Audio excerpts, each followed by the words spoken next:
Je m'appelle Alix Delpont, je suis chef de projet au Liberté Living Lab. Je vais faire un petit peu de pédagogie.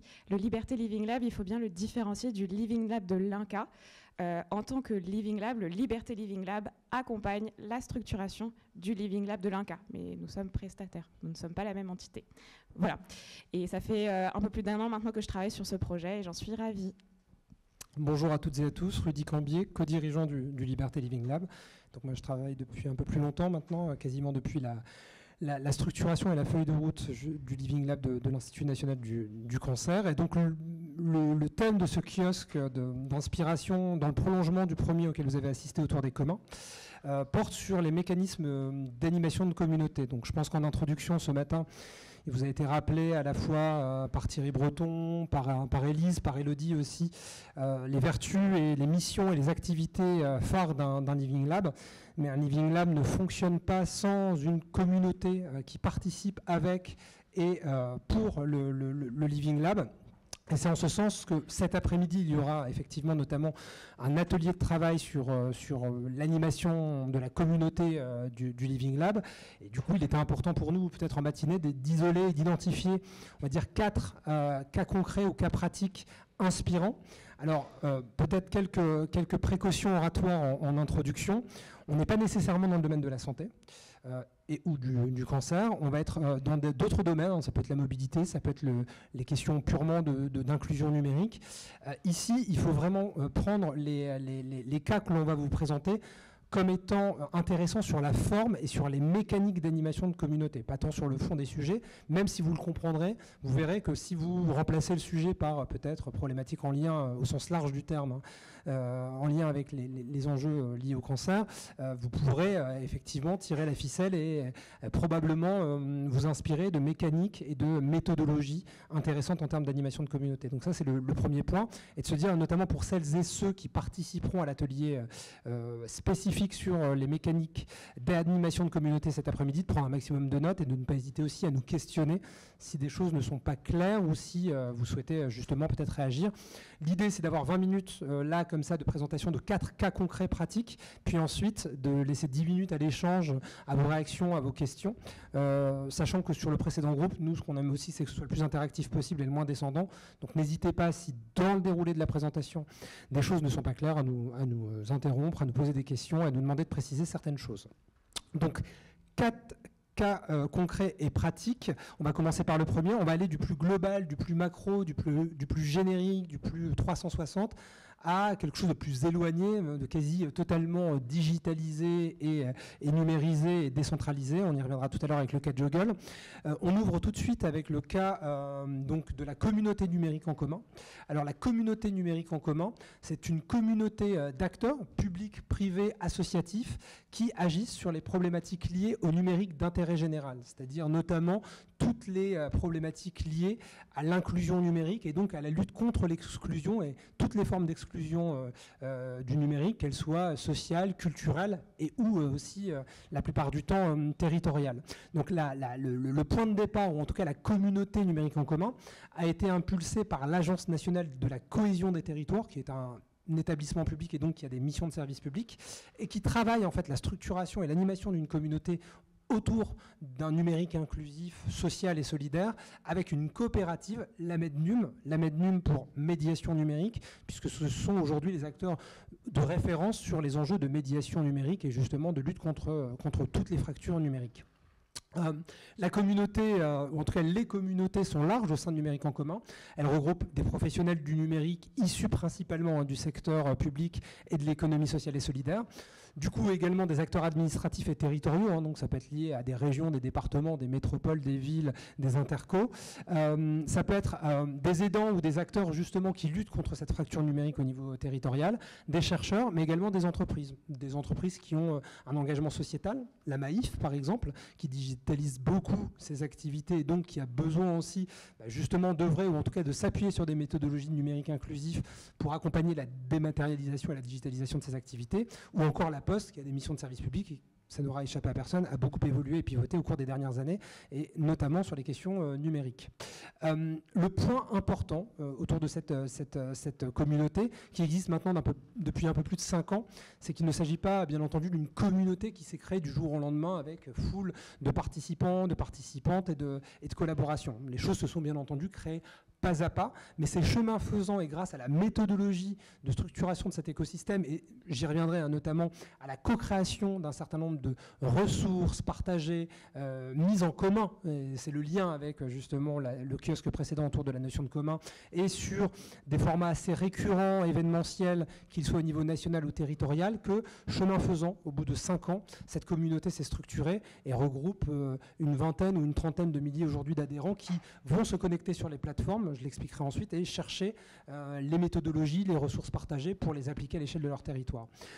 Surtout, tout est parti et tout s'appuie, ou en tout cas gravite autour d'un événement phare qui est l'événement numérique en commun, qui est un grand événement annuel, alors qui ne se déroule jamais à Paris, qui se déroule toujours à l'échelle des territoires, donc dans une ville. Le prochain, justement l'édition 2022 numérique en commun aura lieu demain et jeudi à Lens et va regrouper entre 1000 et 1500 participants et participantes qui viennent du territoire et qui sont finalement les relais ou les points de contact des communautés de numérique en commun au niveau local et territorial. Donc ça permet de faire remonter dans un événement national toute une série d'acteurs avec des conférences, des retours d'expérience, des ateliers de travail. L'idée étant de sanctuariser pendant 2 jours un temps fort où l'ensemble des acteurs à l'échelle des territoires viennent, se rencontrent, font du retour d'expérience, du partage de méthodologies, apprennent les uns les unes des autres. Et ça, c'est important, vous le verrez, je fais tout de suite le focus sur l'autre slide, parce qu'un des axes forts, finalement, de numérique en commun, c'est à la fois des ateliers de co-construction avec l'ensemble des acteurs, mais également des ressources partagées en ligne. Et ça, c'est des choses que vous allez revoir beaucoup, et c'est tout le sens de la notion de commun numérique, c'est que lorsque vous avez un événement, par exemple, comme numérique en commun au niveau national, ou lorsque vous avez par exemple des démarches innovantes, intéressantes, ouvertes en matière de lutte contre l'exclusion numérique. Dans le cadre de ce type de format, vous avez à la fois des contenus numériques, des contenus méthodologiques, des contenus documentés, notamment sur les expériences et les retours d'expérience, qui permettent aux uns, aux unes et aux autres de s'en emparer pour, un, en prendre connaissance, et deux, pourquoi pas, les répliquer ou les déployer à l'échelle de leur territoire. Ce qui, la plupart du temps, quand vous avez des acteurs qui sont éloignés de ces sujets, qui sont désemparés, qui n'ont pas la bonne approche ou les bonnes méthodologies, de ne pas partir de zéro, et ensuite d'avoir des documents extrêmement bien rédigés, extrêmement fins, qui permettent de voir où sont les leviers, où sont les risques, où sont les erreurs, les écueils, pour justement bien outiller, bien guider les acteurs dans leur démarche, consistant à mettre en place des initiatives de numérique inclusif. Je finirai juste peut-être sur une chose. Donc voilà, vous prenez, si vous allez, il y a une plateforme de référence numérique en commun, où la plupart des contenus, des ressources, des méthodologies sont archivés depuis maintenant plus de 5 ans et répertoriés sur une plateforme, comprenant également des méthodologies ouvertes, permettant à n'importe quel acteur territorial, et ça c'est un autre point important, de répliquer au niveau local des petits numériques en commun locaux. C'est-à-dire de se dire non, numérique en commun, c'est pas uniquement l'événement annuel, national dans une ville de France et sur un territoire, c'est potentiellement aussi vous pouvez, vous la communauté, réutiliser la méthodologie d'organisation d'un événement numérique en commun et le répliquer à l'échelle de votre territoire pour répliquer les mêmes choses, des petits retours d'expérience, des conférences, des échanges, du partage de ressources et de méthodologies. Et ensuite, chemin faisant, depuis 5 ans, tout ça permet en fait la connexion et l'articulation entre le grand numérique en commun national, l'événement national, et les petits numériques en commun au niveau local, ce qui permet au niveau local de remonter au national et justement de partager les bonnes pratiques, les savoir-faire, ainsi de suite. Donc vraiment, c'est cette articulation, vous l'aurez compris, qui nous intéresse, c'est-à-dire la capacité à faire grossir une communauté, à l'animer, mais surtout à articuler le local et le national, et surtout à avoir une plateforme de référence qui met en commun un certain nombre de méthodologies, de savoir et de retour d'expérience. Alors, de mon côté, je vais commencer par vous présenter Time for the Planet. Time for the Planet, c'est une société par action commandite, donc société à but non lucratif qui a été créée en 2019 et qui a pour objectif de faire émerger 100 innovations qui luttent contre les émissions de gaz à effet de serre.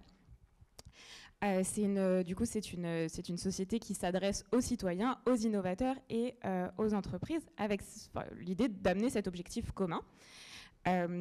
Pour un citoyen, la possibilité, c'est d'une part de devenir actionnaire à partir de 1 euro. Pour une entreprise, c'est pareil, de prendre des parts de manière financière ou de mettre à disposition des compétences techniques, managériales, etc. Et enfin, pour les innovateurs, de proposer des solutions qui seront ensuite évaluées par un comité stratégique, qui passeront des tests techniques et puis qui peut-être seront sélectionnées comme une des 100 innovations accélérées par Time for the Planet. Au-delà de l'aspect... Aujourd'hui, du coup, on est sur une communauté d'à peu près 32 000 actionnaires. Pour une société qui est née en 2019, c'est déjà pas mal. Ils ont dépassé le plafond qu'ils avaient visé de 120 000 euros collectés. Au-delà de l'aspect financier, en fait, Time for the Planet propose tout un écosystème, toute une possibilité pour les membres de la communauté de s'investir.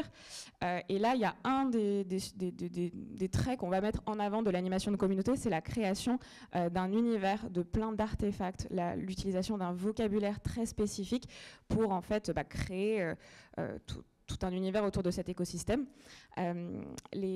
Tous les actionnaires, les entreprises peuvent se rassembler en planètes. Donc ça, ce sont des viviers de personnes qui vont se rassembler par thématique ou par localisation géographique et qui peuvent proposer de façon ponctuelle de l'aide, que ce soit technique, sur un ou un autre sujet.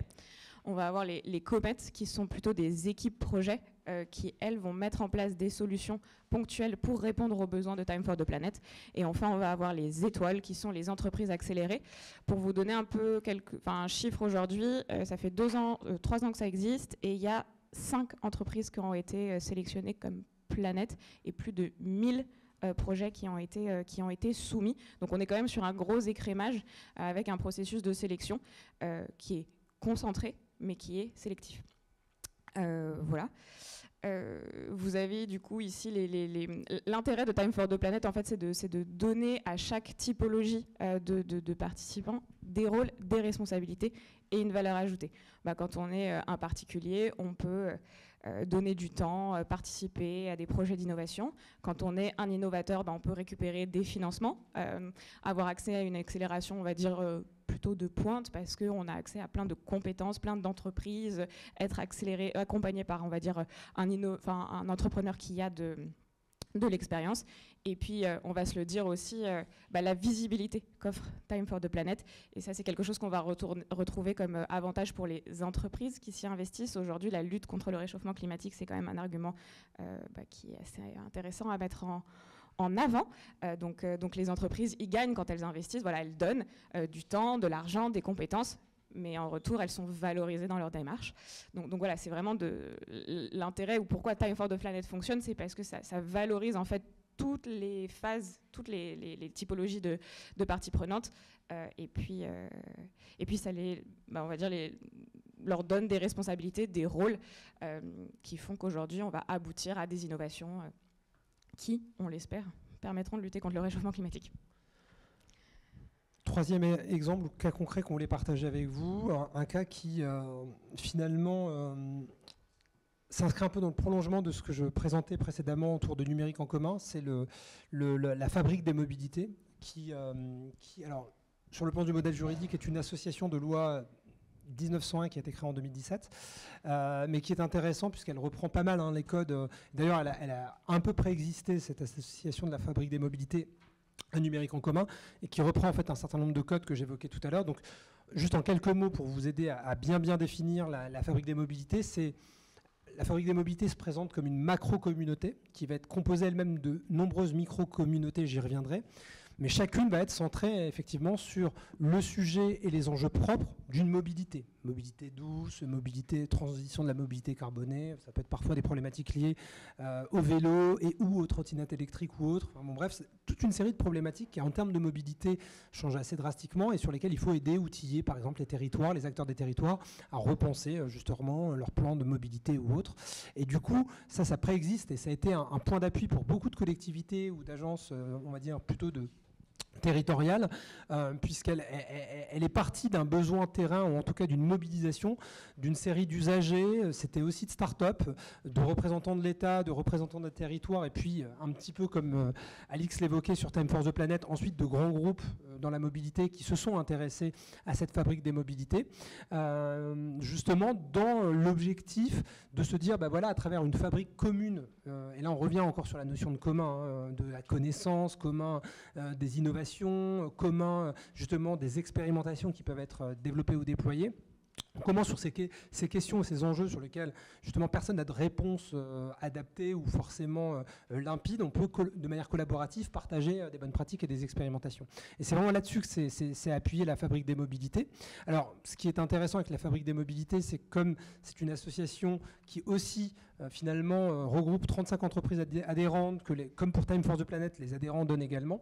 Il y a eu suffisamment de moyens dans cette association pour finalement embaucher ou recruter des participants, des salariés de l'association qui vont animer les micro-communautés. Donc là, c'est quelque chose d'un peu plus structuré, c'est moins décentralisé et moins lié justement au volontariat ou au bénévolat d'un certain nombre d'acteurs. Le point central et le point important aussi de la Fabrique des mobilités, c'est le point d'entrée qui est que l'ensemble des participants qui rentrent dans cette communauté doivent être dans une logique d'adhésion aux valeurs de la Fabrique des mobilités qui repose sur la notion de commun. Donc là encore, je ne reviens pas, puisque vous avez eu, je crois, 30 minutes de commun juste avant, mais il faut adhérer à cela. Et c'est important, pourquoi ? Parce que la notion de commun, c'est personne n'est propriétaire de rien, et on partage tout, les connaissances, les savoirs, les méthodologies, parfois le code, les technologies numériques et autres. Donc en gros, pour ne pas trop jargonner, on est vraiment dans des logiques open source, on est dans des logiques open data, et on met tout en commun et en partage. Ça, c'est le point central et le point important. Et du coup, un des canaux, en tout cas un des leviers clés de la Fabrique des mobilités, comme beaucoup d'acteurs dans ce champ, c'est le développement d'un wiki, en tout cas d'une plateforme très peu consommatrice d'énergie, parce que c'était une question qui nous avait été posée sur la précédente intervention, mais qui est en tout cas un wiki sur lequel l'intégralité des ressources, là encore, sont rassemblées. Donc ça peut être des informations clés, ça peut être des kits méthodologiques, ça peut être du code, ça peut être des retours d'expérience. C'est toute une série, voilà, de communs qui ont été créés. Alors ça peut être à Saint-Dizier, ça peut être dans le Languedoc, et du coup, tout type d'acteur qui fait partie de cette communauté et qui a besoin justement d'accéder à des expérimentations, d'aller chercher des méthodologies et d'éventuellement de trouver des questions à ces réponses, justement, on va sur cette plateforme et peut accéder, grâce à ce wiki, à toute une série de contenus, d'outils et de ressources pédagogiques. Donc ça, c'est vraiment un élément clé de la communauté. Je terminerai peut-être juste par un dernier point, c'est que justement, la Fabrique des mobilités a mis en place aussi un forum, un chat, un cloud aussi, toute une dimension aussi pour du partage de code numérique. Donc là, vous avez accès à tout. Et alors, peut-être dans le prolongement, pour prendre un peu de hauteur par rapport à ce qui fonctionne vis-à-vis d'une communauté comme la Fabrique des mobilités ou numérique en commun, c'est vraiment le principe de prendre, enfin en tout cas donner et contribuer. Et c'est vraiment là-dessus, c'est-à-dire que la dynamique d'adhésion à cette communauté et d'animation de la communauté, c'est qu'on sait que, je reprends mes deux exemples de Saint-Dizier et du Languedoc, si on va chercher de l'information du côté du Languedoc et qu'on la trouve à Saint-Dizier, derrière nous, au Languedoc, une fois qu'on a fait un retour d'expérience, on peut aussi justement faire notre propre retour d'expérience et aller donner de l'information, du contenu et ou des ajustements qui ont été faits. Donc c'est vraiment la logique, entre guillemets, de l'open source et de la capacité à mettre tout en commun et justement à pouvoir apprendre des expérimentations, des tests et des itérations d'autres territoires ou d'autres structures qui s'emparent des méthodologies et des approches. Pardon. Et du coup, on va finir par la plateforme Joggle, Just One Giant Lab. Alors, la particularité de Joggle, c'est que c'est une plateforme 100% numérique, donc un espace collaboratif numérique en ligne qui rassemble des communautés internationales de chercheurs, d'entrepreneurs, d'activistes, de professionnels, d'étudiants. Donc, on est sur une notion d'international, une échelle internationale, donc on est sur du 100% numérique, 100% décentralisé. Aujourd'hui, on est sur une communauté de 7000 membres. C'est un modèle d'ONG international. Très concrètement, la plateforme, elle reprend les codes du coup d'un réseau social. Elle va être construite avec un fil d'actualité, des espaces de chat privé, des espaces de forum public, des fonctionnalités d'appel, tout ça pour permettre aux membres d'échanger des informations, de collaborer. La capacité de créer son profil à soi pour se présenter et présenter les compétences qu'on peut mettre à disposition, et la capacité de créer des fiches projets pour présenter ses projets. Quelque chose que je n'ai pas dit du coup que je vais dire maintenant, c'est que l'objectif de Joggle, c'est de faire émerger des innovations, on va dire de rupture, de faire émerger des projets de recherche pour répondre à des enjeux d'intérêt commun. Voilà, l'idée c'est d'être sur des grands projets qui vont être publiés et puis accélérés. Comment ça se fait ? Il y a 2 principes qui régissent aujourd'hui Joggle. Le premier, c'est comme le disait Rudy, donc je ne vais pas aller plus loin dans la définition, mais c'est que tout est ouvert. On est aussi sur un principe de commun, d'ouverture. Tous les projets sont complètement transparents et chaque membre peut aller regarder le contenu d'un projet, aller regarder le code, aller regarder les expériences précédentes, les résultats des expériences précédentes. Tout est public. En ce sens, comment les projets sont plébiscités, choisis, sélectionnés, à l'inverse, par exemple, d'un Time for the Planet qui a des comités stratégiques, des tests économiques qui vont permettre de sélectionner les projets.